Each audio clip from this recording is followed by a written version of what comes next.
Identifier les figures de style, partie 1. La foudroyer du regard. C'est une hyperbole qui est une figure de style qui consiste à exagérer l'expression pour mettre en relief une idée.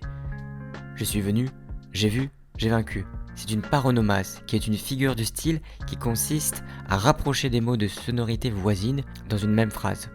Des infos justes et pas juste de l'info.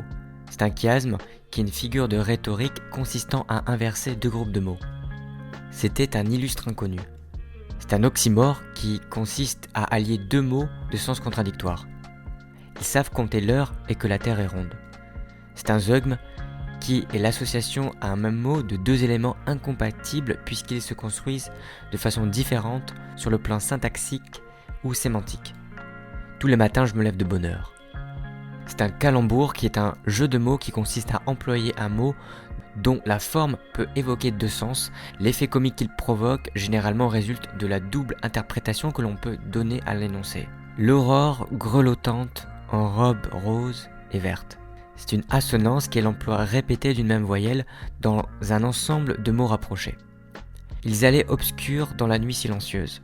C'est un hypallage qui consiste à associer syntaxiquement un mot, habituellement un adjectif, à un autre auquel il n'est pas lié par le sens. À vaincre sans péril, on triomphe sans gloire. C'est une antithèse qui est une figure de style qui consiste à rapprocher dans une phrase ou un paragraphe deux mots qui ont des sens opposés. Je le vis, je rougis et je pâlis à sa vue. C'est une gradation qui est une figure de style qui consiste à utiliser dans une série de termes selon un ordre ascendant ou descendant.